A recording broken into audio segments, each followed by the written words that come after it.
এই তোরা দুটো হইনা যা আমার কাছে পাইকা ভাঙছে কেরা আশা কথা ক কিরম ঠেলা ঠেলি আরম্ভ করলো কি হয়েছে এখানে ঘটনাটা কি হয়েছে? আমার গাছের পাইকা ভাঙছে। তোমার গাছে পাইকা ভাঙছে? হ্যাঁ। এই কে ভাঙছে? হাসা কথা কও। ওরা তো দুইজনে তো ভাই দুষ্ট স্বীকার করতেছে না, তাইলে ওদের ফাইট করার দরকার নাকি? হ্যাঁ। আমার কাছে একটা সুন্দর একটা পদ্ধতি আছে, তখন তো হাসা কথা কোনি লাগবো, কারণ চোরের মাথা কিন্তু আমি ভাঙতে হালামো ইনশাআল্লাহ। কারণ আমি দুজনের চোখ বাইন্ধা দিমু, চোখ বান্ধনের পরে যে চোর ওর কিন্তু আমি মাথা ফাটাই হালামো ইনশাআল্লাহ। আমি আসতেছি ভাই, তোমার কাছে তো একটা গামছা আছেই না? এই যে আমি দেখো কিভাবে কি করতেছি। এই যে চোখ বাইন্ধা দিলাম না, আর একটা লাঠি রেডি রাখা লাগবো।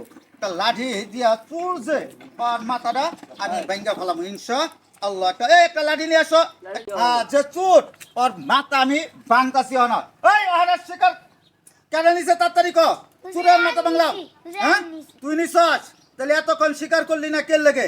এই দেখছ চুর যে ও কিন্তু জানে কারা চুরি করছে, আর জিন্দেগিতে চুরি করতে পারবে না। কোরআন শরীফে কি বলছে? আস-সারিকু ওয়াস-সারিকাতু ফাকতু আইদিয়াহুমা। চোর এবং চোরনি হাত কাটটা দিবা কইছে। তোমরা ছোট মানুষ হাত কাটলাম না, কিন্তু ভবিষ্যতে এরকম কি করবে না, ঠিক আছে? হ্যাঁ, না চোখ খুইলা দিলাম।